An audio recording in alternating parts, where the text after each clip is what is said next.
Mesdames, Messieurs, bonsoir. Bienvenue sur le plateau du grand déballage de ce samedi. Représentation sociale de la sorcellerie azé chez les fonds au sud du Bénin. C'est le thème de la soutenance de thèse du désormais docteur Florent Eustache-Ressou. Une thèse qui fait réagir donc plus d'un depuis le mercredi 10 novembre dernier. Et pour mieux comprendre les propos du docteur Ressou, nous sommes avec lui ce soir. Docteur Ressou, bonsoir. Bonsoir.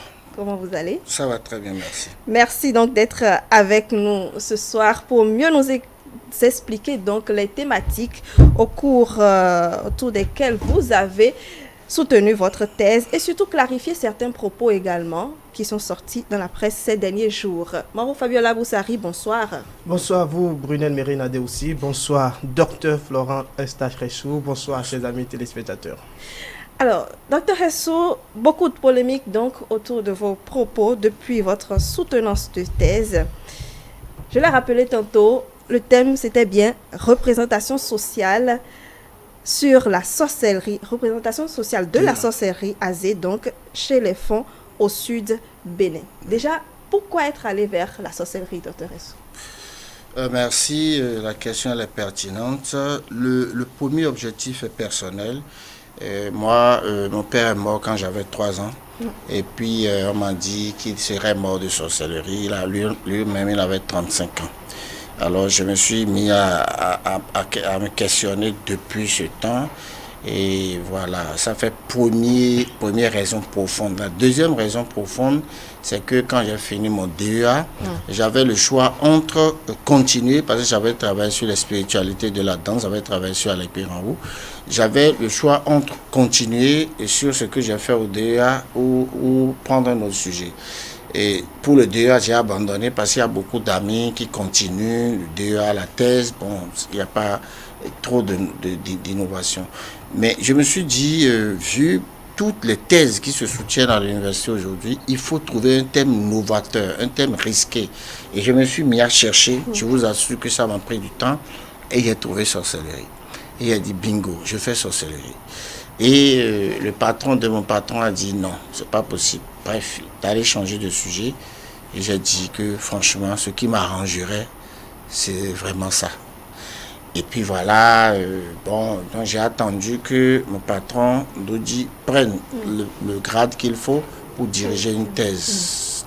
Donc, on a commencé à travailler. Et puis finalement, il y a eu beaucoup de difficultés. Enfin, on ne va pas parler de ça. Donc, l'objectif, c'est que, c'est personnel, j'ai envie de savoir. Deuxièmement, j'ai envie de prendre un sujet osé, j'ai envie de prendre un sujet risqué. J'ai dit, en 2014, quand je prenais le sujet, j'ai dit que quand je vais soutenir ce sujet, ça va faire un peu de bruit quand même. Je crois que ça ne rate pas. Exactement, le bruit est fait. Et qu'est-ce que vous vouliez mettre en exergue dans votre document? Qu'est-ce qui est mis en exergue dans votre document de thèse? Alors, ce qui est mis en exergue, c'est la question bête, c'est que est-ce que dans la vie, il y a une chose qui soit négative à 100%? La réponse est non. Deuxièmement, il y a trop de la sorcellerie. La thèse que j'ai défendue, c'est que la sorcellerie est un concept chargé. Qu'est-ce qu'on appelle concept chargé? C'est que les colons y ont mis tellement de négation que personne n'a la possibilité de penser que on peut passer par cette performance pour faire du bien. Donc, il fallait donc faire une thèse en montrant que au-delà de la sorcellerie qui est définie comme pacte avec le diable, pacte avec Lucifer pour ne faire que le mal, les maladies et tout, et les gens sont d'accord, et cela leur est confirmé qu'il ne peut pas avoir de côté positif. J'ai dit, on doit en trouver. Parce que Baudelaire a écrit un livre qu'il a intitulé Les fleurs du mal. C'est du mal, mais est-ce que ça n'a pas de fleurs? Qu'est-ce que j'appelle fleurs? Quel est le travail que j'ai fait? En résumé, j'ai interrogé 324 Béninois, les profanes et des initiés. Qu'est-ce que j'appelle initiés? C'est des tradis praticiens, les spiritualistes, etc. Même les gens des religions importées. Et de mon enquête, il ressort que la sorcellerie, c'est une batterie de connaissances. Et je me suis rendu compte qu'en réalité, c'est des connaissances que le sorcier manipule, c'est des connaissances admises par le blanc. C'est-à-dire c'est des connaissances qu'on accepte, mais qu'on utilise peut-être pour faire du mal. Pourquoi est-ce que nous n'allons pas sortir ces connaissances-là, les répertorier et les enseigner afin que ceux qui vont avoir ces enseignements-là ne seront ni victimes ni bourreaux.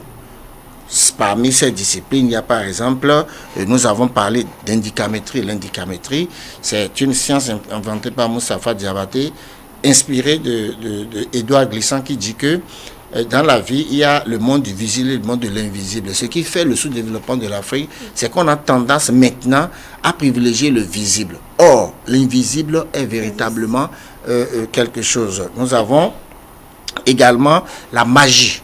La magie, ça a rapport à Prométhée. Prométhée, la magie est née quand Prométhée allait voler le feu et a enseigné aux hommes à faire le feu. Le feu, c'est le savoir, c'est la science. Et dans ça, la magie est toujours quelque chose qui est utilisé. Il y a la loi de l'analogie, etc., etc. Il y a le phare, etc. Très bien.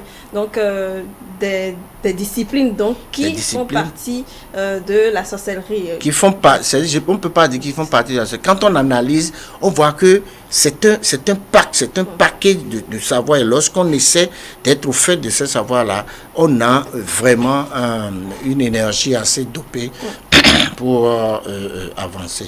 Alors, moi, Fabien Lavoussari, je ne sais pas si vous aussi, vous avez eu la même impression que beaucoup de nos téléspectateurs qui, après avoir entendu le thème même de la thèse du docteur Florent Eustache-Ressou, sont pris de peur et qui ont d'ailleurs justifié tous ces propos et tous ces commentaires sur le net. Bon, pas en lisant, c'est vrai, j'ai été véritablement touché pas par le thème, mais par la communication qui a été faite sur les réseaux sociaux. D'abord, on parle de docteur en sorcellerie et docteur en azétologie. Et lorsque vous lisez ça, en tant que journaliste, il est de bon ton que vous alliez chercher, voir véritablement quel est le thème de la thèse pour pouvoir débattre, pour pouvoir atténuer un peu votre inquiétude. Donc moi je suis parti rechercher, il y a cette page là qui a été également publiée sur la toile et j'ai vu que c'est une thèse en sociologie, anthropologie. Et là maintenant j'ai pris connaissance du thème qui est représentation sociale de la sorcellerie les fonds au sud. Et c'est là je me suis dit, mais bingo, c'est une innovation, c'est innovant et ça pousse à lire.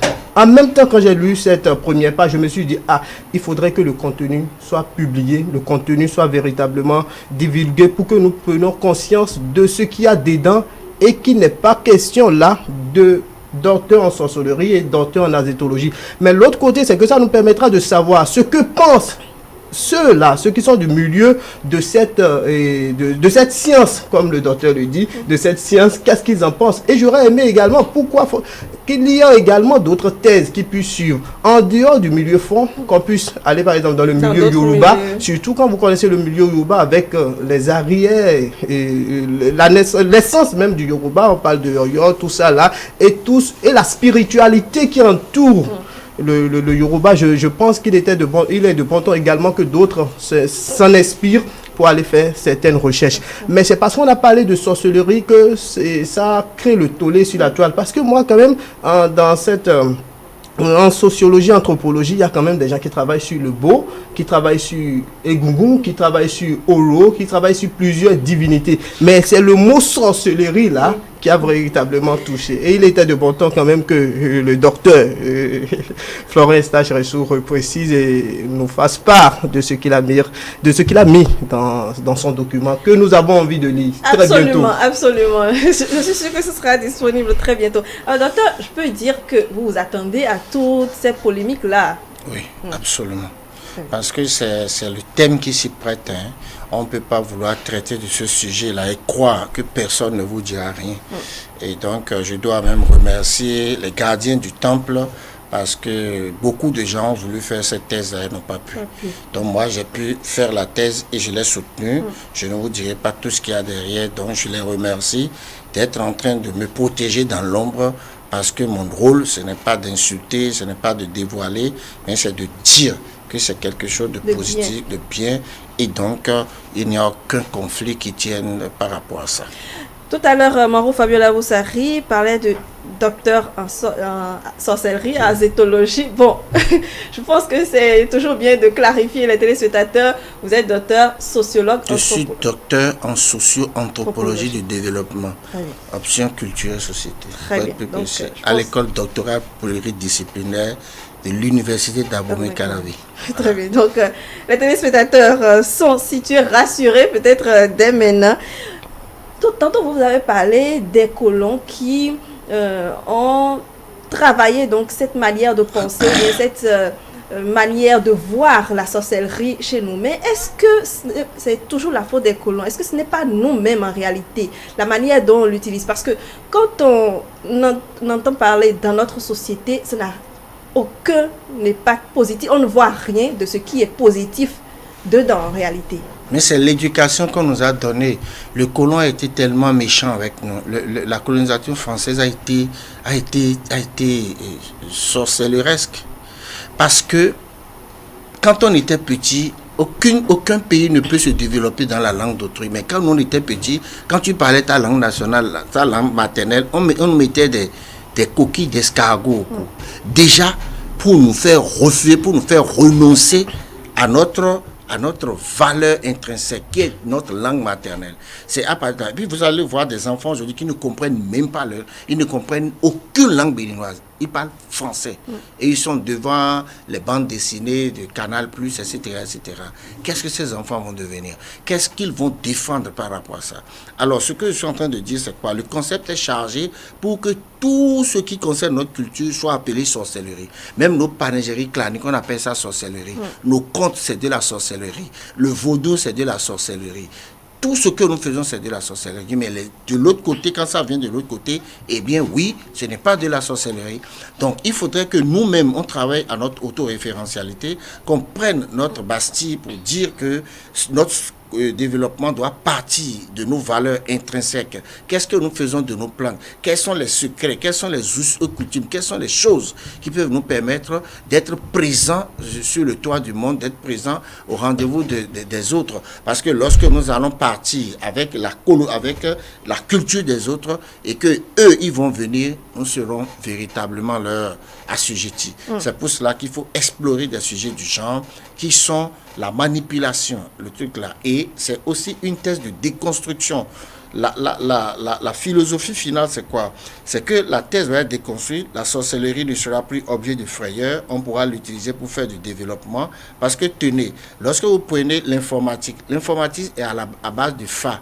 L'algèbre de boule, c'est le 0 et le 1, qui rapporte chapelet divinatoire. Quand vous prenez par exemple, quand un homme et une femme se rencontrent à partir du 4e jour, le système te met en place, fois 4, ça correspond aux 16 maisons géomantiques. 16 fois 16, ça fait 256. Ça fait 9 mois que l'enfant fait dans le ventre. Ça correspond au nombre de personnes dans un forum WhatsApp, etc., etc. Et ça veut dire que tout ça là, c'est à base de pensée africaine que nous avons, mais c'est comme si nous n'avons jamais rien inventé. Et donc, il faut que nous revenions à nous-mêmes pour sortir nos sciences, nos valeurs, pour pouvoir nous développer normalement. Alors, chers amis téléspectateurs, vous pouvez participer donc à ces échanges en nous appelant sur le 98 80 93 111 98 80 93 111 si vous voulez appeler sur le plateau, ou encore vous pouvez nous envoyer vos commentaires via WhatsApp sur le 55 01 82 91, le 55 01 82 91. Les deux numéros vont s'afficher et défiler peut-être en bas de vos écrans. Alors, Dr Hessou, vos propos, en tout cas votre thèse, a également entraîné la sortie du syndicat national des médecins intellectuels traditionnels et assimilés du Bénin, qui est revenu donc sur déjà le concept même de la sorcellerie et de Azé, qui ne sont pas des synonymes, qui ne veulent pas dire la même chose. Non, moi, j'ai pas envie de répondre à ça parce que moi, j'ai fait une thèse. Donc, je ne peux pas répondre aux agissements d'un collectif. Si les gens ont envie de profiter du succès que je connais en ce moment pour se faire de la publicité, je ne vais pas leur réclamer de venir au guichet. Donc, je pense que cette affaire mérite une assignation en justice parce qu'ils m'ont fait porter ce que je n'ai pas dit. Je n'ai jamais défini les 41 formes de sorcellerie. On m'a collé ça sur le net. Ils ne m'ont même pas interrogé, ils ne m'ont même pas appelé pour me dire qu'est-ce qu'il en est. Ils m'ont collé ça, ils ont collé ça à mon nom, donc ça mérite un bon procès. Mais je leur pardonne parce que je sais qui est derrière. Le patron, nous avons fait la classe de 4e ensemble et bon voilà, les félicitations qu'il m'accorde. Regardez ce qu'on dit sur une thèse. Une thèse, c'est un travail scientifique à l'université. Ce n'est pas un talisman.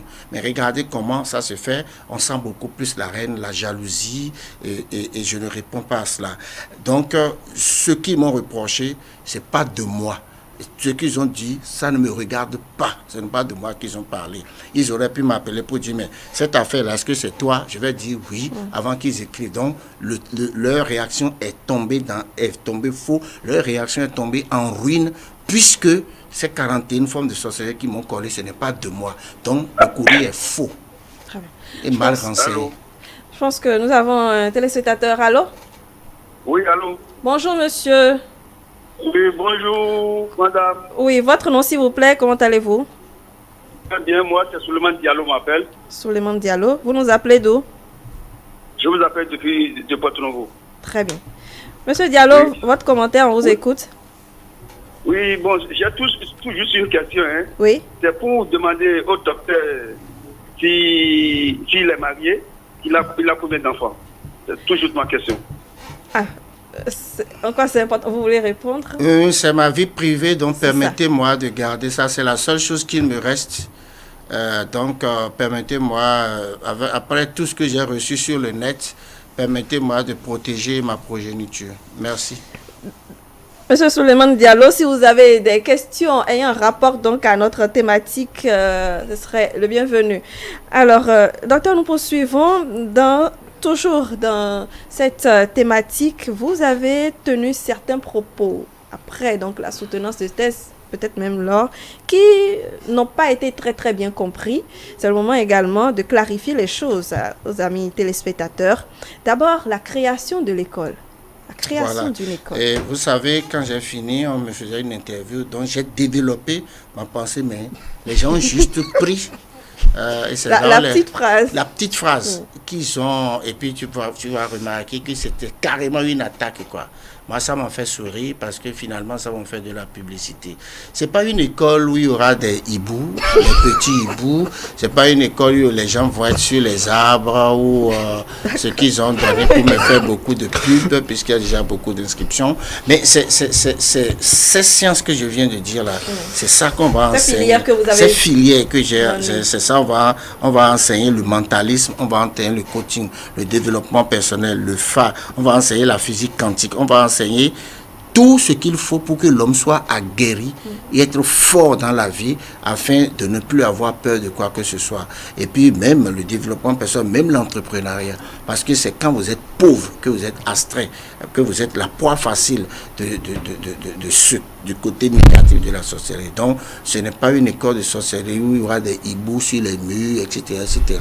C'est une école de sciences, des réalités de la vie. Des Harry Potter, non. Je crois qu'ils ont raison. Les pensées sont obtus et triquées. Et quand on dit sorcellerie, on ne voit que ça. On n'a pas envie, on n'a même pas envie de voir autre chose. Mais nous sommes à l'aide de la déconstruction de la sorcellerie pour que notre développement se manifeste à travers nos savoirs. Bientôt, il y aura véritablement une redéfinition de ce concept-là pour que ce soit la performance, que ce soit la qualité, que ce soit la créativité et non la mort, la maladie, le satanisme, etc. Il faudrait qu'on redéfinisse nos concepts parce que nous ne pouvons jamais nous développer avec ces mêmes concepts-là qui sont chargés négativement. De toute façon, les réactions des populations ne vous ont pas changé d'objectif par rapport à cette école? Non, pas du tout. Pas du tout, parce qu'ils n'ont pas compris, on n'est pas prêt pour le développement. On n'est même pas prêt pour que les choses soient redéfinies autrement. Et puisque notre développement vient de l'extérieur, on va attendre Parce que si cette thèse, si c'était un Français ou un Allemand ou un Arabe qui l'avait fait, vous auriez vu, tout le monde serait à genoux. Mais les gens, nul n'est prophète chez soi. Donc, ce n'est pas aujourd'hui que les Béninois vont accepter que quelqu'un de rien du tout comme moi fasse ce travail scientifique-là. Une thèse, ce n'est pas une conférence, c'est un travail scientifique avec des modèles d'analyse. D'abord avec un problème, avec une problématique soulevée, avec une démarche méthodologique, avec des modèles d'analyse, avec des hypothèses, des objectifs et enfin des résultats. C'est purement scientifique ça. C'est pas dans la rue. Moi, j'aurais même entendu des internautes qui demandaient, mais il a fait son stage où? Bien, si vous avez... Non, la question est bête. Quand on me fait une thèse, on ne fait pas de stage. Donc, comprenez que... Oui. Ce n'est pas la licence... C'est pas la licence. Vous voyez que ces gens-là sont d'un niveau très bas. La thèse, c'est pas n'importe quoi, on ne fait pas de stage. Et puis, quand vous prenez mon sujet, c'est les représentations sociales. Ça veut dire quoi? Ça veut dire que mon problème, ce ne sont pas les sorciers. Mon problème, ce n'est pas d'aller chercher comment les sorciers font le truc, c'est pas du tout mon problème. Mon problème, c'est comment est-ce que on les conçoit. Comment est-ce que Brunel, comment est-ce que Marouf, qu'est-ce qu'ils pensent des sorciers? Qu'est-ce qu'ils pensent de la sorcellerie? C'est mon sujet ça. Et c'est un travail purement sociologique. Parce que la sociologie, c'est le baromètre, c'est la science de la société, c'est la science des rapports, des interactions entre les acteurs sociaux. Cette affaire-là, qu'est-ce que les gens en pensent? Et j'en ai entendu, et c'est ce que j'ai entendu, que j'ai travaillé pour pouvoir sortir des résultats. Donc, les gens disent, comment tu as interrogé les sorciers? Comment tu les as trouvés? Ils sont combien? Ils ont mangé combien de personnes? Ils mangent comment? J'ai dit, non, c'est pas mon sujet. Et personne ne peut faire ce sujet-là parce que les gens ont dit, mais comment est-ce qu'on reconnaît un sorcier? J'ai dit, je ne reconnais aucun sorcier.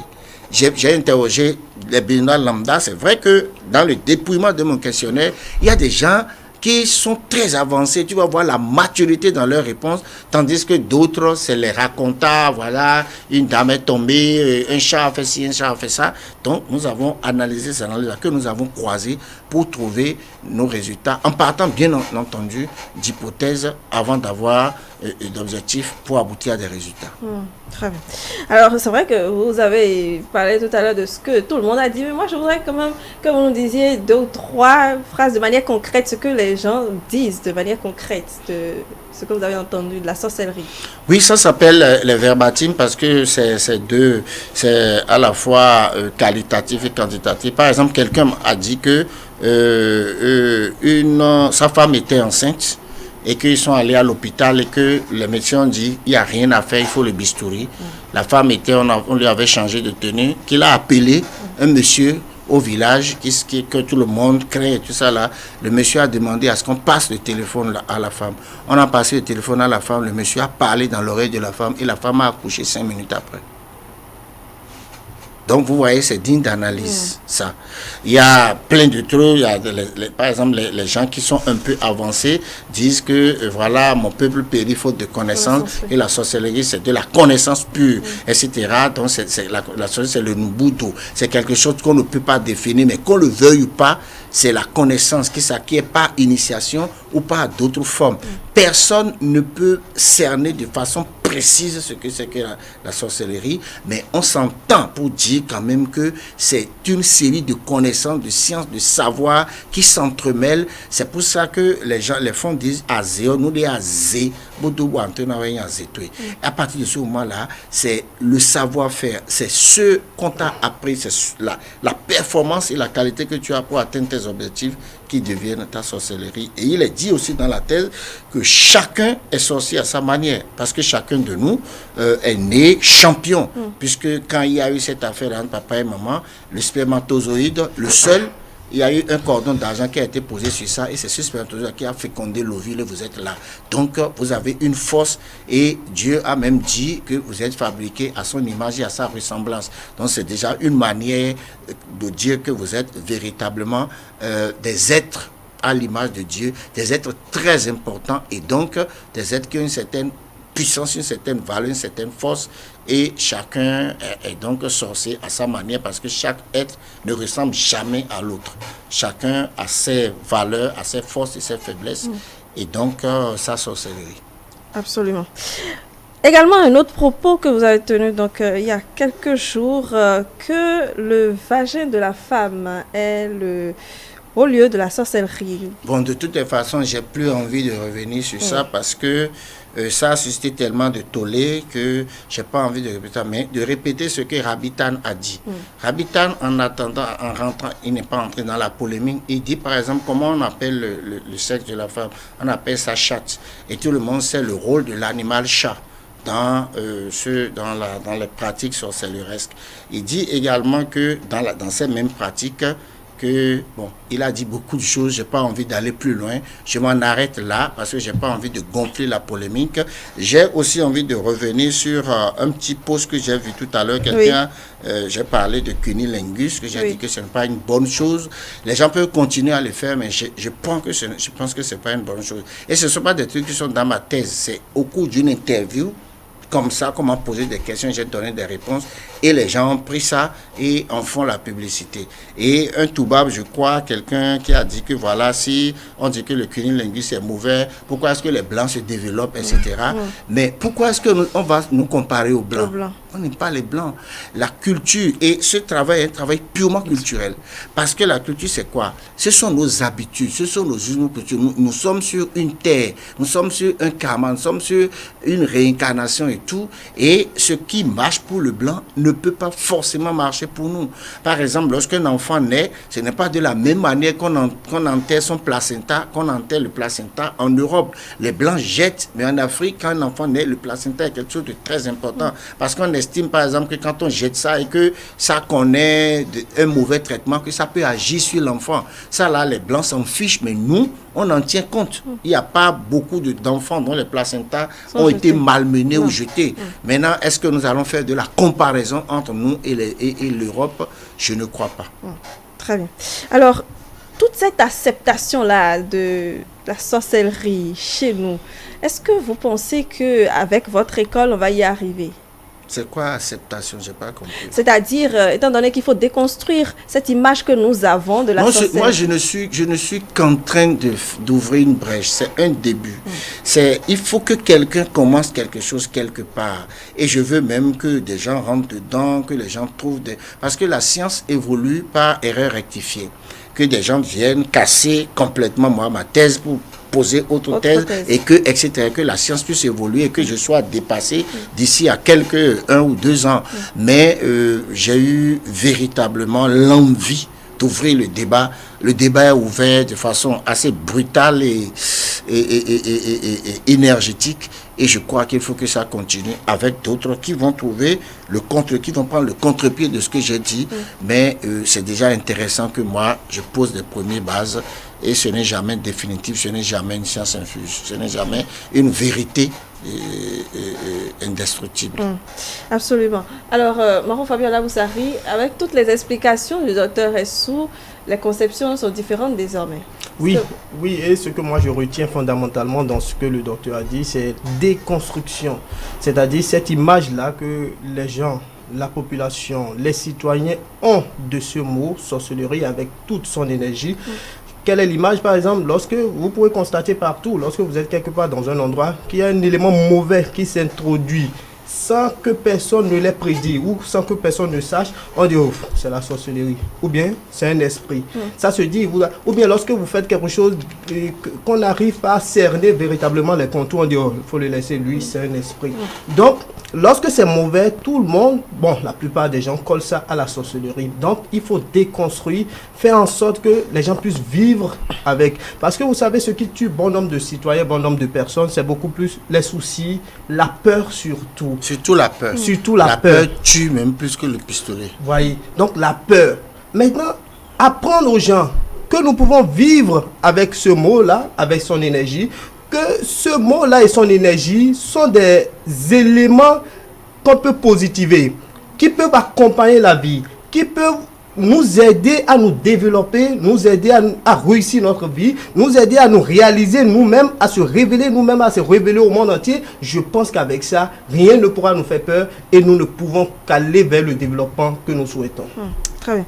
Alors, Dr. Essou, moi je voudrais quand même vous demander, toutes ces personnes qui ont peur parce que attaqués peut-être par des personnes dans le monde mystique. On a dit que ce sont des aspects négatifs qu'on a toujours connus. Toutes ces personnes qui se sont vues peut-être attaquées, qui ont peur et qui ne comprennent pas la chose, qu'est-ce que vous pouvez leur dire réellement? D'abord, c'est l'éducation. Parce qu'il y a des gens qui ont naturellement peur. À la maison, par exemple, lorsqu'une souris bouge, oui. etc., etc. Il faut se faire former. Parce que lorsque vous avez peur comme ça, vous ne pouvez aller nulle part. Parce que le développement, c'est d'abord la confiance en soi. Oui. D'abord, vous avez de l'estime pour vous-même. Oui. C'est parce que vous avez confiance en vous que vous parlez devant le micro. Oui. Si vous avez peur, vous aurez déjà trempé votre chemise à travers la sueur et tout. Donc, c'est la confiance en soi. Tu ne peux aller nulle part. Qu'est-ce que tu veux construire quand tu as peur? Qu'est-ce que tu veux innover quand tu trembles à la moindre incartade? Donc c'est pour ça que les Américains disent I'm the best. Parce que eux, on leur a déjà mis dans la tête qu'ils sont les meilleurs. C'est ça. Déjà même ce concept, c'est le mentalisme, une science que nous allons enseigner dans notre affaire, c'est pas de l'iboutisme, mais du mentalisme. Qui dit que c'est la loi de l'attraction, c'est ce que tu penses. Quand tu penses positif, tu as positif. Les gens qui ont le stress, les gens qui ont la peur, on va les travailler, on va leur donner des arcanes, on va leur donner des outils pour qu'ils n'aient plus peur, pour qu'ils aient confiance en eux-mêmes, pour qu'on leur dise, il y a de petites astuces, il y a de petits conseils, il y a des gens qui naturellement, lorsqu'une pierre tombe bas comme ça, ils sont déjà derrière la voie là-bas. On va leur dire, prenez votre temps, soyez vous-même, ayez confiance en vous-même, ayez de l'estime pour vous-même, parce que le développement personnel passe par l'estime. Si tu n'as pas de l'estime pour toi, si tu n'as pas de la considération pour toi, c'est pas de l'égoïsme, mais tu ne peux rien faire. Tu ne peux même pas tenir devant un micro pendant 2 minutes. Mais si tu as de la confiance en toi-même, tu as de l'estime pour toi-même, eh bien, tu pèses, tu es lourd, et tu peux maintenant inventer. Tu peux maintenant apporter de la plus-value à ton pays. Tu peux maintenant donner des trucs plus que les autres en donnent. Et ça, on en a besoin. Mais si tu as déjà peur, lorsque quelqu'un va faire quelque chose, tu vas dire, c'est de la sorcellerie. On confie tout ce qui est inexpliqué à la sorcellerie. C'est un peu comme mon passage la fois dernière, le mardi, sur Océan FM. Je suis allé faire une très belle émission avec mes amis à Océan FM. Je suis parti à 11h.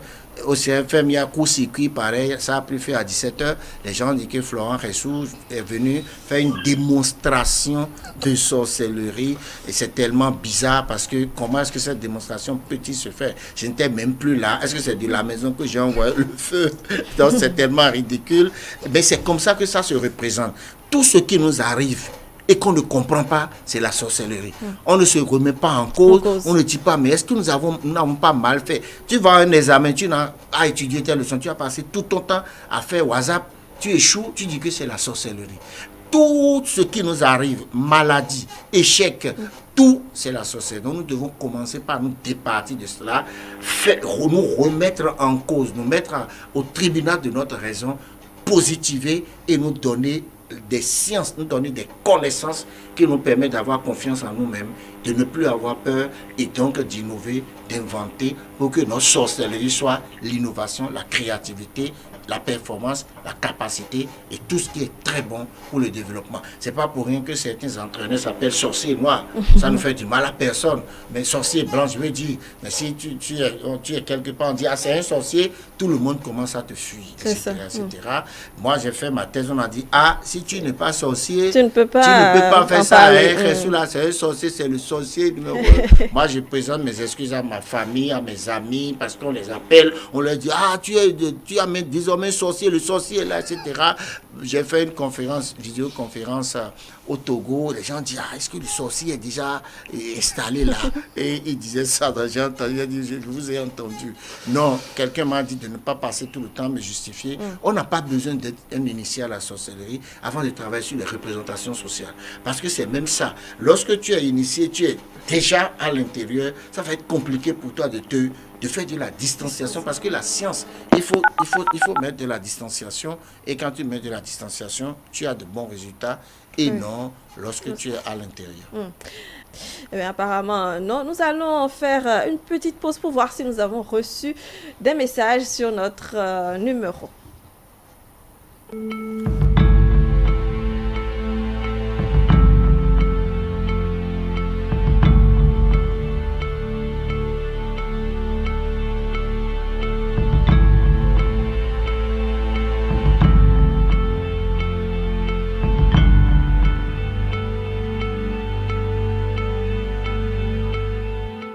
Voilà, retour sur le plateau pour voir les messages que nous avons reçus sur notre numéro. Moro Fabio Alaboussari.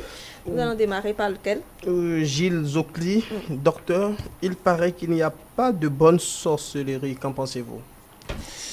C'est une déclaration. Pourquoi est-ce que nous allons faire des affirmations comme ça? La question bête que je me suis posée, c'est que est-ce qu'au monde, il y a quelque chose qui soit à 100% négatif? La réponse est non.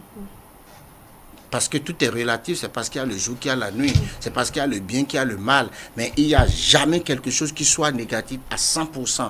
Lorsqu'on vous dit que monsieur est très mauvais, peut-être que quand vous allez l'approcher, il doit avoir un petit côté positif. Donc c'est ça que nous avons voulu explorer, et donc la sorcellerie est perçue par des préjugés comme étant quelque chose de définitivement négatif, mais nous pensons qu'on peut l'explorer et la réorienter. Alors, avant de poursuivre pour un autre message, je voudrais demander à notre ami téléspectateur qui est en train de nous appeler sur le 55, plutôt de nous appeler sur le 98 80 93 111, le 98 80 93 111. Le 55, c'est pour les messages. On poursuit, Marou. Je voudrais savoir si le docteur est un initié. Non. Un instant. Oui, bonsoir. Oui, je voudrais participer à l'émission, s'il vous plaît. Oui, vous êtes en direct. Votre nom, s'il vous plaît. Monsieur Sissé Oumar. Félicitations à M. Ressou. Oui. Pour ce qu'il a réalisé, qui nous permet de démystifier toutes les sorcelleries. Et je voudrais lui dire toutes mes félicitations. Merci. Et du courage de continuer sur cette voie-là. Merci. Et c'est un travail qu'on doit quand même honorer. Et si possible, permettre aux universitaires d'en tirer profit. Parce que dans notre pays, il y a trop de mysticisme. Et ce que Laurent Sache à faire, c'est magnifique. Donc je l'encourage et je le soutiens. Et merci beaucoup. Cette voie-là, cette lancée-là, ça permettra à tout le monde de savoir qu'on peut faire des recherches. La sociologie n'est pas de la magie, n'est pas de la fiction. Et que quand on s'investit, qu'on peut toujours trouver des résultats. Dans toutes les félicitations et du courage. Merci beaucoup. Merci, c'est gentil. Merci bien, c'est très gentil à vous. Oui, on poursuit, Marouf. Julio Tometi, Oui. pourquoi ne pas tenter de déconstruire les fake news qui circulent relativement au sujet? On est là-dessus, on est en train de le faire. Et puis voilà, c'est pas forcément des gens bien intentionnés, hein. C'est créé de toutes pièces. Il y a des questions de jalousie, de choses là aussi. Donc c'est avec le temps, parce que ça nous tombe dessus comme des nuées de sauterelles. Et petit à petit, grâce à vous, grâce à des émissions comme celle-ci, on va le faire. C'est depuis le jour de la soutenance que ça a commencé, parce qu'un ami a parlé d'azétologie. Ensuite, on a dit Florent Ressou est docteur en sorcellerie. Et c'est parti. Et j'ai dit, je vais essayer d'enseigner dans une école les sciences que j'ai développées dans ton. Ils ont coupé, je vais créer une école de sorcellerie et ils ont balancé et les inspirations sont venues. Donc, on va prendre le temps pour déconstruire ça et puis faire quelques assignations aussi parce qu'il y a des gens qui ne sont pas du tout bien intentionnés. On doit pouvoir prendre la loi sur le numérique pour régler ça, parce que lorsque vous voulez attaquer quelqu'un, que c'est sur les réseaux sociaux que vous l'attaquez, ce n'est pas bien. Et que les gens arrêtent aussi de m'attribuer des choses que je n'ai pas fait dans ma thèse. Allô? Oui, bonsoir monsieur. Bonsoir, comment allez-vous? Très bien, et vous? Donnez-nous votre nom, s'il vous plaît. Lokosu Rumia depuis Abomey. Monsieur Lokosu depuis Abomey. Votre préoccupation ou vos commentaires? Toutes nos félicitations. Merci Abomey. Toutes nos félicitations, il faut commencer un jour. Merci beaucoup. Et on a passé assez de décennies dans la peur, dans le stress. Et aujourd'hui, tu as ouvert le bal. Merci beaucoup. C'est tout ce que je voulais te dire. Un bon métaphysicien. C'est gentil. Merci, gentil. Merci beaucoup. Merci. On va se reprendre hors plateau. C'est gentil à vous. Très bien. On va pouvoir poursuivre. Oui. Peut-on maîtriser son pouvoir sorcier au point de ne jamais l'utiliser pour le mal? Non, cette question n'est pas adressée à moi parce que mon problème, c'est d'avoir fait une étude sur ce qui s'appelle sorcellerie donc, est-ce que celui qui est sorcier peut utiliser son pouvoir pour faire du mal? De toutes les façons, un sorcier ne peut jamais faire du mal à 100%. Il doit avoir posé une action qui bénéficie, qui profite à quelqu'un. C'est sûr, c'est une supposition et je pense que s'il fait le mal, peut-être même à 98%, peut-être à 2%, il est quelqu'un d'utile quelque part. Et donc, s'il peut être utile à 1 ou 2%, on peut donc voir comment élargir cette utilité-là pour pouvoir donner un peu plus d'aspect. C'est ça. Merci. Oui, Marou. Bonsoir le plateau. Félicitations à mon homo pour sa thèse. Courage, courage, courage. Cordialement, Eustache Kemaou depuis Akobato. Merci. Bonsoir le plateau. C'est pour demander au docteur si le gouvernement va l'accompagner pour l'ouverture de son école. Allô? Allô? Bonsoir le plateau. Bonsoir, monsieur. Votre nom, s'il vous plaît? Soumaïla Mustafa. Soumaïla Mustafa, bienvenue. Votre commentaire ou votre préoccupation? D'abord, je félicite le docteur pour son travail. Il a osé, chapeau et bonne continuation. Merci beaucoup. Et j'ai 2 questions. Oui. La première, le docteur disait tout à l'heure qu'il n'est pas un initié. Mais souvent, on entend dire que pour rentrer dans ce domaine, il faut tout au moins aller, demander la permission de ceux-là qui sont initiés. Est-ce qu'il a fait? Ça, c'est ma première question. Ma deuxième question. Oui. Concrètement, il n'a qu'à donner un exemple concret. Qu'est-ce que son travail va apporter au développement de notre pays? Qui donne un exemple concret? Je vous remercie. Ok, merci. Très belle question. La première question, j'ai remercié les initiés parce que si je n'avais pas leur autorisation, je ne pouvais pas me permettre d'être là. Parce que c'est eux, ils sont véritablement fort puissants et donc on les remercie. Et d'ailleurs, je ne suis pas là pour les contredire, je ne suis pas là pour les contrarier ou les dénoncer. Je suis là pour dire qu'ils ont un savoir qui peut contribuer au développement. Et je pense que s'ils n'étaient pas en train de m'accompagner, peut-être que je ne serais pas sur ce plateau-là. Donc je les remercie et je leur rends hommage. Deuxièmement, le concret, c'est mon école. Et c'est cette école-là qui a fait tellement de tollé. Alors, parce que dans ma thèse, j'ai découvert des sciences dont l'enseignement contribuera au développement le 19 décembre prochain. Tout le monde sera là pour voir. Très bien, merci. Une autre question ou... C'est un message. Oui. Bonsoir à tous, je suis Jacques-Christian Ouensou. Permettez-moi de féliciter mon doyen Florent pour sa thèse. Je pense qu'il nous faut des thèses pareilles pour reprogrammer le mental de l'Africain et particulièrement du Béninois.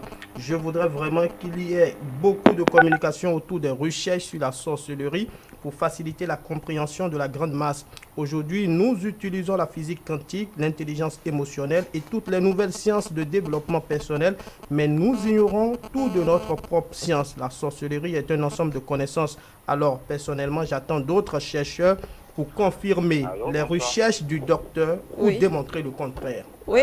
Allô? Oui, bonsoir. Je m'appelle Geoffroy. C'est Geoffroy, oui. Oui, j'appelle Godon. Très bien.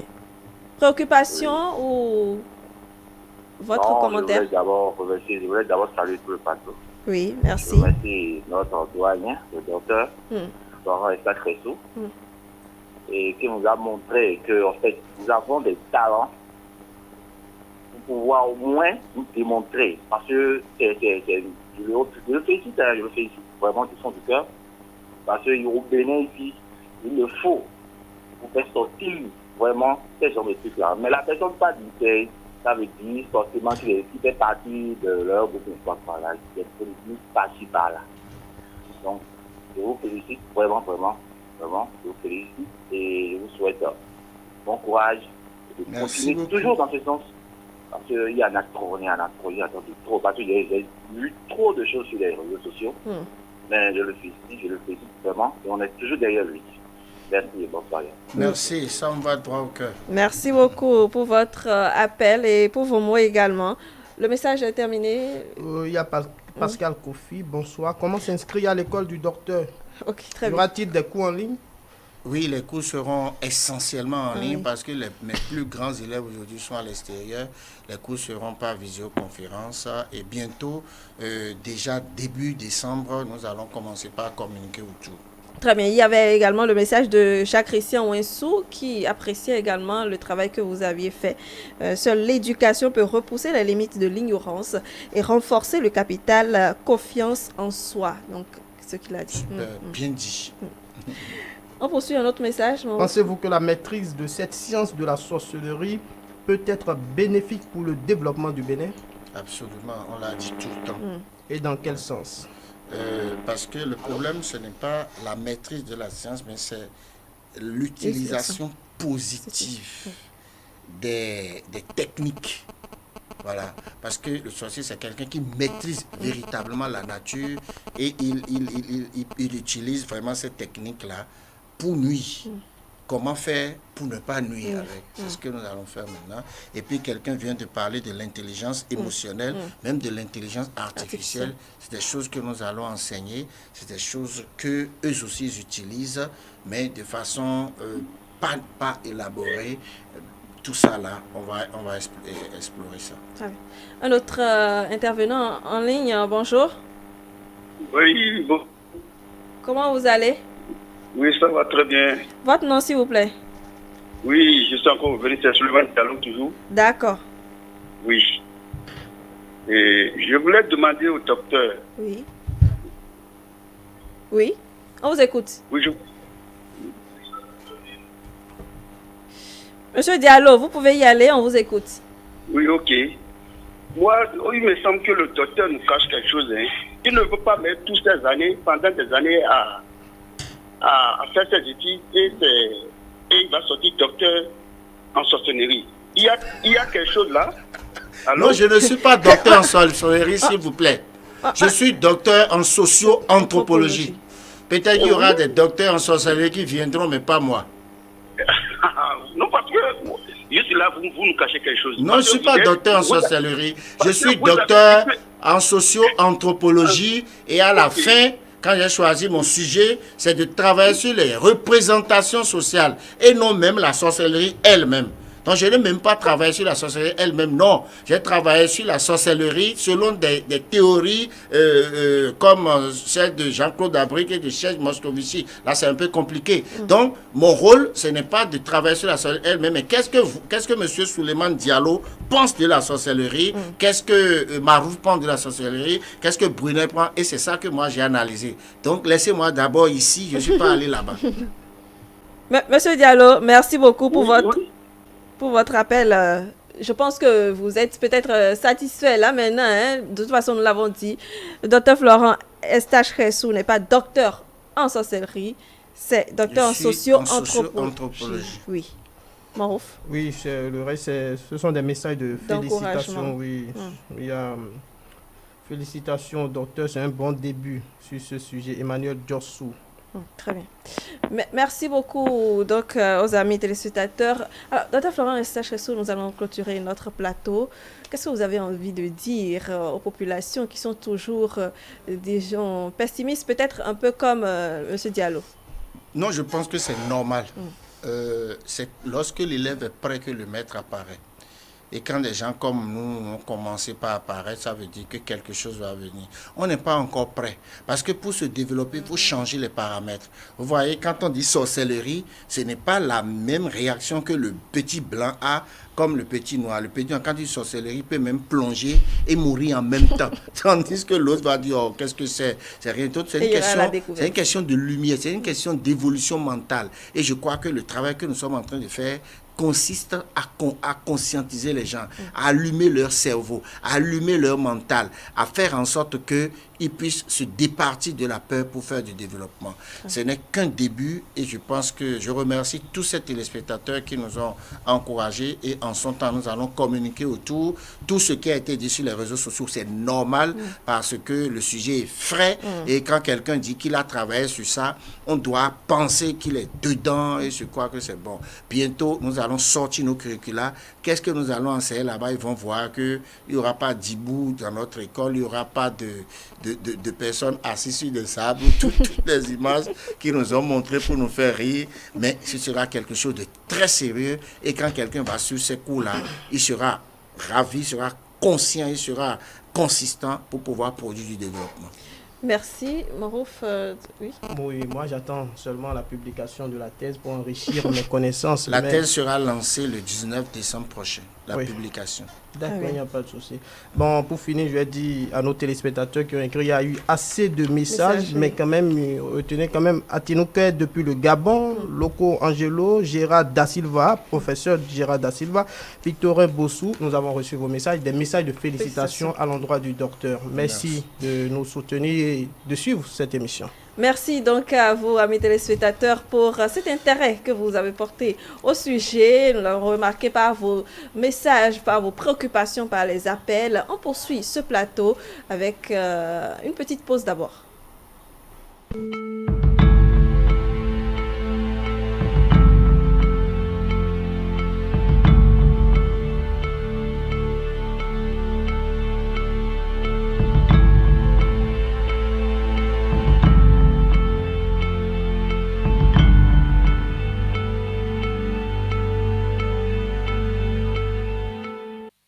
Voilà, retour sur le plateau que nous allons poursuivre. Donc, vous avez peut-être déjà lu ou entendu de ces annonces grosses aubaines de vente de parcelles à des prix encore plus bas. Vente de parcelles à prix bas ou des parcelles à partir de 150, 200 000 ou 300 000 francs. À vous de voir. Alors, ce sont là donc quelques annonces alléchantes qui attirent beaucoup de personnes à la recherche de la bonne affaire dans l'achat de parcelles. Est-ce que ces annonces sont toujours fiables? En tout cas, beaucoup de personnes se font escroquer de l'autre côté quand ils ne sont pas très vigilants. Le sujet retient notre attention ce soir et nous recevons donc pour en parler Clément Agbessi. Bonsoir. Bonsoir madame. Comment est-ce que vous allez? Je vais bien. Merci donc d'être avec nous. Vous êtes responsable d'une agence immobilière. Effectivement. C'est un plaisir d'être avec vous ce soir. Merci. Également sur le plateau, Julio Tometti. Bonsoir. Marie aussi, bonsoir. Merci d'être là. C'est moi. Vous êtes juriste, Marouf, qui nous accompagne toujours. Alors, je voudrais donc d'abord rester avec Marouf. J'ai tantôt fait parler, ou plutôt annoncer quelques titres de ces publicités-là qu'on lit un peu partout. Quand vous lisez ce genre de choses, vous vous dites quoi? Oui, déjà, la première idée, d'abord, quand je vois le prix, je me dis, mais est-ce que une parcelle peut être vendue à ce prix-là? Mais sous un autre angle, je vois du marketing, une action commerciale pour attirer. C'est comme les titres de certains journaux où vous plaquez en grand quelque chose juste pour attirer et amener le lecteur ou le citoyen à lire. Donc je me dis, c'est juste pour aguicher, pour attirer l'attention du citoyen à venir voir ce qu'il en est, et peut-être en dessous, il y aura d'autres frais complémentaires pour pouvoir véritablement sécuriser sa parcelle, pour pouvoir véritablement bénéficier de cette parcelle comme cela se doit. Donc pour moi déjà, qu'est-ce que j'observe? Je me pose la question de savoir, est-ce que véritablement une parcelle peut être vendue à 100 000, 150 000? Est-ce que véritablement c'est les 400 mètres carrés, comme on le dit? Et de l'autre côté, je me dis, c'est sûrement du marketing. Alors, Clément Agbessi, vous Oui. qui êtes dans l'immobilier, Oui. qu'est-ce qu'on peut voir derrière ces annonces-là? D'accord. Merci beaucoup. Si vous permettez, d'entrée de jeu, je vais essayer de présenter rapidement le service que Clément a l'habitude de faire en matière de vente de parcelles. Bon, c'est vrai qu'on ne va pas s'apesantir sur ce que... Parce que ce n'est pas vous qui êtes vraiment mis en cause, mais la situation de manière générale. D'accord. Pour l'aborder de façon directe, je pense que cette question mérite deux bonnes réponses. C'est-à-dire qu'il y a deux options qu'il faut développer. La première option, c'est pourquoi ces prix-là? Nous sommes dans une période un peu sensible, disons une période où il y a une morosité. Et une morosité économique, où il y a beaucoup plus d'offres que de demandeurs. Alors, dans ce volet, vous allez voir qu'il y a ce qu'on appelle la liquidation s'impose. où il peut y avoir une dévaluation du prix des parcelles afin que les produits puissent couler. Cet aspect peut jouer un peu sur les prix. Je peux prendre un exemple d'un client qui, à moi, il m'a dit qu'il a une parcelle peut-être à Ouedo, là où il y a les logements sociaux. Cette zone, tout le monde connaît le prix d'une parcelle dans cette zone à l'heure actuelle. Mais il m'a dit que lui, là, son fils qui veut envoyer à l'extérieur, et là, il est vraiment dans le besoin. La parcelle, normalement, c'est 4 millions et devait vendre ça. Mais lui, s'il peut trouver 3 millions, ça lui va déjà. Donc, de ne pas chercher à augmenter, de faire ça à 3 millions. Le jour où tu vas faire une publication en indiquant de façon géographique la zone et tu mets le prix 3 millions, on va te dire, attention, est-ce que dans cette zone, le prix est encore, les parcelles sont encore à ce prix? Donc, voilà le premier volet que je peux développer en faisant comprendre que les gens sont dans le besoin. Il y a plus d'offres que de demandeurs. Donc, il faut casser les prix. Le deuxième aspect, c'est un peu comme le frère vient de l'aborder déjà, c'est le volet marketing. Et en plus, il faut aller dans le fond pour comprendre quels sont ces types de parcelles qui sont en train d'être vendues. Est-ce que c'est les parcelles en milieu urbain ou bien c'est les parcelles en milieu rural? Si c'est en milieu rural, on peut comprendre ça aussi sur deux volets. Peut-être qu'il allait faire un très bon achat à un prix très bas. Si on prend déjà la zone de Didja, où les parcelles, les hectares ne coûtent presque rien du tout, je pense que déjà avec 400, 300 000, les gens s'offrent déjà des hectares dans ces zones, dans ces localités-là. Donc imaginez vous-même à combien peut mettre le coût d'une parcelle et ne même pas avoir une perte. Même à 50 000, il va encore récupérer son argent avec le bénéfice. Vous voyez? Donc si c'est des annonces de ces milieux où les prix sont en train de flotter 100 000, 50 000, ne soyez pas étonnés, c'est normal, c'est réel. Vous voyez un peu? Deuxième aspect de ce volet, c'est qu'il faut faire attention. Il faut être prudent. Les prix, c'est vrai que ça baisse, mais pas pour autant. Parce que c'est un milieu d'abord où quand tu veux acheter dans ces milieux, tu te dis déjà que je veux prendre un risque. C'est des parcelles qui n'ont vraiment pas d'identité. C'est-à-dire, c'est des parcelles qui ne sont pas loties. Il n'y a pas un numéro d'état de lieu qui te permet d'aller dire oui, ce truc qu'on veut me vendre appartient vraiment à telle personne. Vous voyez, donc déjà dans ta tête, c'est un risque que tu veux prendre. Tu peux gagner comme tu peux perdre après. Donc voilà ce pourquoi eux-mêmes, ils trouvent en mettant ces prix bas, c'est que l'acheteur n'aura pas de difficulté à payer. Et quand lui-même il serait conscient que le prix est bas, même s'il y a un souci, il saura quand même y faire face. Très bien. Voilà. Alors, les deux volets. Très bien.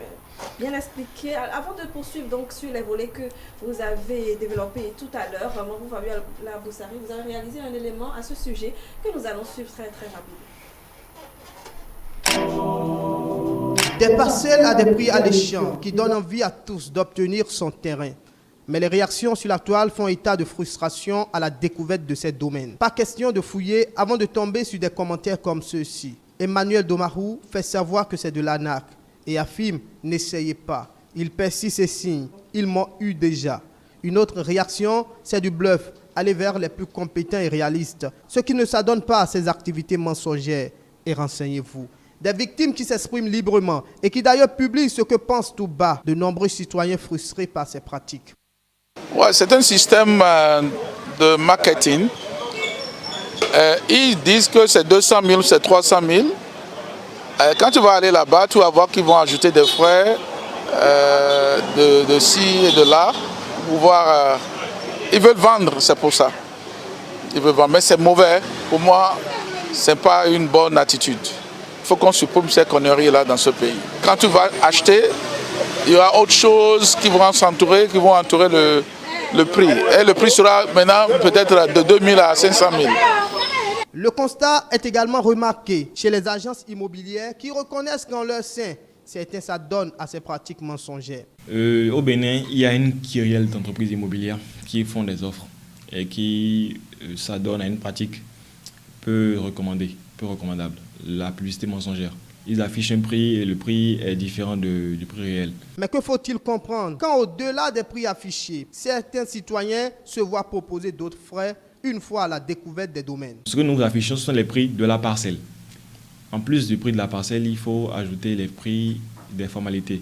Parce que quand tu achètes une parcelle, il faut faire les formalités, à savoir la convention, la mutation, si c'est un domaine recasé, loti, l'enregistrement de la convention à l'NDF, faire une plaque et poser la plaque.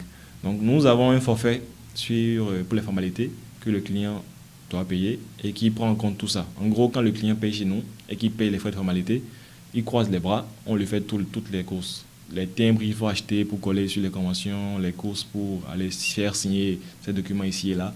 GCA Bénin se charge de tout. Donc, les prix que nous affichons, ce sont les prix de nos parcelles. Et ce sont les prix réels. Un prix publié et un autre pour les formalités. La formalité étant obligatoire, bon nombre de citoyens voudraient que le prix net, achat de la parcelle et formalité, soit affiché. Ce qui n'est pas le cas et qui est d'ailleurs source de frustration. C'est humain. Non, ce que vous dites, c'est un cas que nous rencontrons souvent. Hein. C'est des cas qu'on rencontre souvent, mais à chaque fois, ce qui se passe, c'est qu'on leur explique. Les formalités varient d'entreprise en entreprise, mais sont souvent dans la fourchette 110 195 000. Et il n'y aura point d'inquiétude si les deux prix, celui de l'achat de la parcelle et celui des formalités, sont communiqués. Mais vous ne prenez pas en compte que nous soyons dans un monde concurrentiel. À côté de nous, il y a des entreprises qui font la même chose que nous et qui affichent des prix comme nous, qui ne prennent pas en compte les frais de formalité. Supposez, prenons l'exemple, vous voyez une parcelle à Tofa par exemple, et on vous dit la parcelle est à 300 000, et que vous voyez à côté, cette même parcelle à Tofa toujours qui est à 150 000 disons.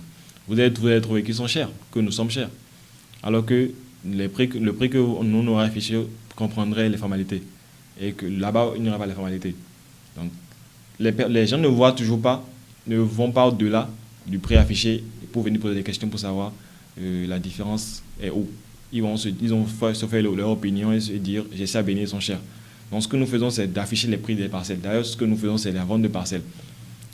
Les formalités servent à garantir au client la sécurité du bien qu'il achète. Donc les formalités viennent après l'achat. Donc nous ne pouvons pas nous permettre de mettre des frais de formalité déjà à l'affichage. Mais dès que le client vient, tout lui est expliqué en détail, et quand il veut procéder à l'achat, il procède à l'achat. Ce n'est pas que nous parlons des formalités après avoir pris l'argent de la parcelle. Dès que vous venez à GCA Bénin, il y a une équipe de jeunes dames dans le rôle qui se charge de vous renseigner sur toutes les démarches, tous les coûts associés, et si le client est désireux d'acheter, il passe à l'achat. Parfois même des terrains à moindre coût se retrouvent dans de véritables brousses sans que ces renseignements ne soient publiés préalablement. Inquiétude face à laquelle certains acquéreurs rejettent les offres. Plusieurs fois, j'ai rencontré des clients qui me disent que par le passé, ils sont allés vers des entreprises immobilières et on leur a vendu 400 mètres carrés que réellement, ils ont mesuré après que ce n'était pas 400 mètres carrés. Donc j'ai acheté 3 parcelles depuis 18 ans et c'est il y a 6 mois qu'on vient me dire que cette parcelle ne m'appartient pas, tout ça. Et puis c'est des problèmes.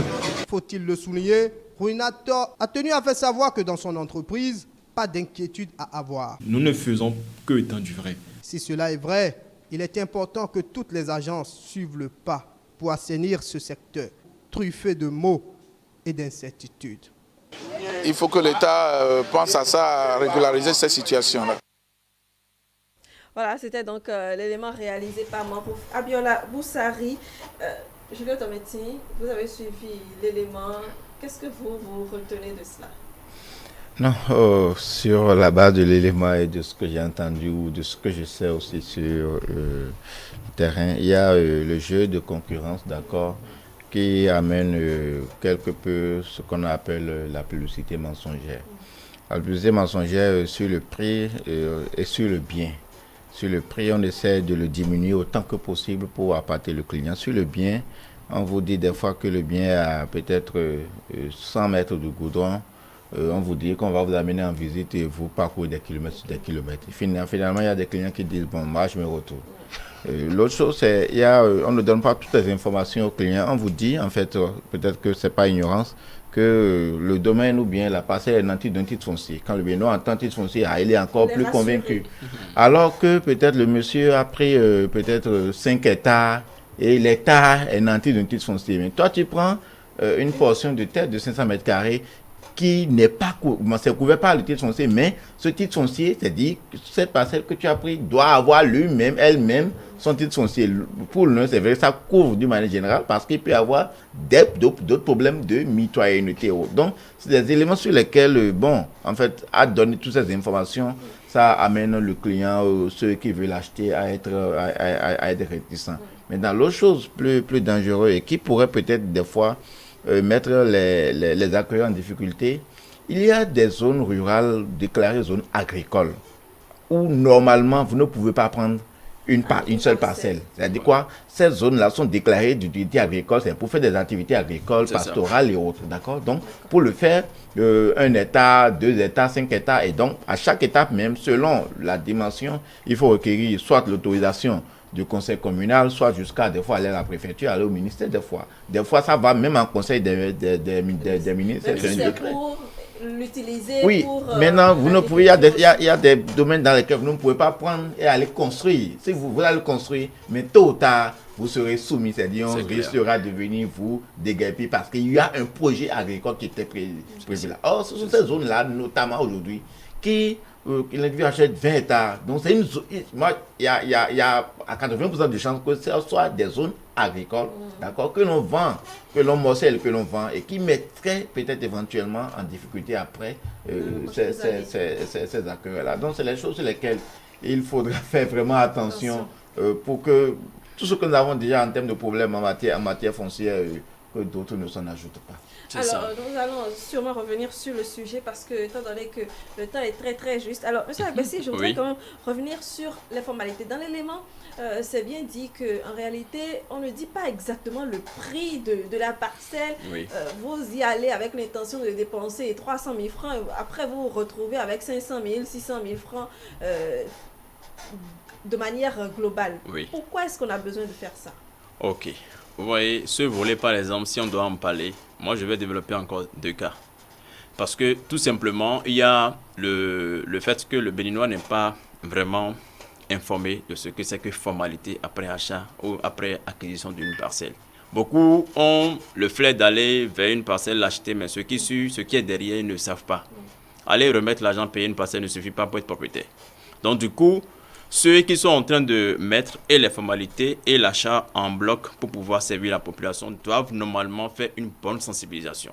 Ce qui les a manqué. Il y a eu manque de communication autour. Ils doivent sensibiliser et être ouverts en expliquant ce que c'est que formalité, ce que c'est que l'acquisition et après achat, qu'est-ce qui suit.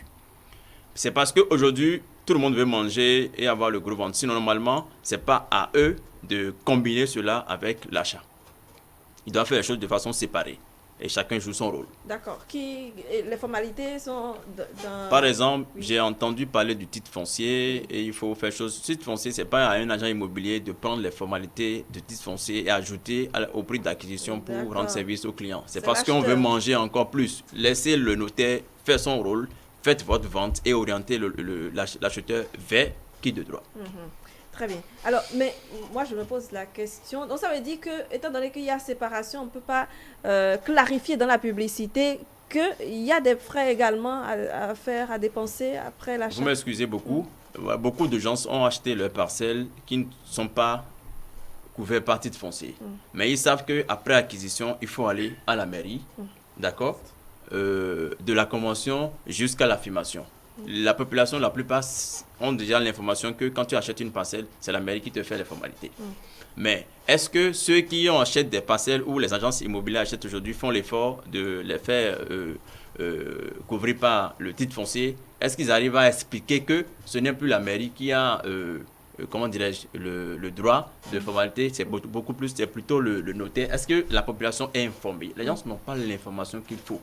Ce qui fait que quand ils vont vers ceux-là, qui vont commencer maintenant sur le champ, où l'acquisition est déjà prête à parler de formalité, ils sont totalement embrouillés. Très bien. Voilà. Alors, nous allons revenir, parce qu'il y a beaucoup d'éléments que le juriste Julien Tometti a développés, sur lesquels il serait intéressant d'éclairer un peu les téléspectateurs. Nous devons rapidement clôturer ce plateau pour permettre à un autre programme de passer. Je vous promets que samedi prochain, nous allons revenir sur le sujet. Maro Fabien Laboussari, un mot pour clarifier peut-être sur les réactions de M. Agbessi avant de clôturer ce plateau. Je pense que le plus important, c'est de donner l'information exacte aux populations, aux clients pour les fidéliser. L'information exacte, c'est de leur dire, c'est à ce montant nous vendons et que le citoyen, le client n'ait pas de problème après. Julien Tometti. Oui, je voudrais dire que nous sommes quelque peu, ou bien ils sont tous dans l'illégalité parce qu'il a bien dit au départ. Normalement, en fait, on ne doit même pas faire de publicité sur une terre non lotie. Parce qu'une terre non lotie, c'est une terre qui n'a pas d'identité. Et une terre qui n'a pas d'identité, c'est tous les risques. Et c'est le plus gros problème que nous avons même en matière foncière au Bénin. Oui, on va finir rapidement. Oui. D'accord, moi je pense que l'État est en train de faire son travail pour mettre de l'ordre dans notre affaire foncière au Bénin. On entend, on observe, on voit et nous prions pour que les efforts puissent les amener à bon port et que cette affaire de conflit de Magno, tout ça la prenne fin et que l'on aille vraiment sur de bonnes bases. Et que la communication commence véritablement au sein des agences immobilières pour que la population soit véritablement informée de façon claire, nette. Le conflit Domagno, j'y arrive. Il y en a beaucoup, c'est sûr. Jojo Tometti nous en dira davantage dans les prochains jours. Mesdames, Messieurs, c'était un plaisir de vous avoir servi depuis quelques heures. Donc, on se retrouve une autre fois samedi prochain, si Dieu le veut bien. Allez, bon week-end à tous.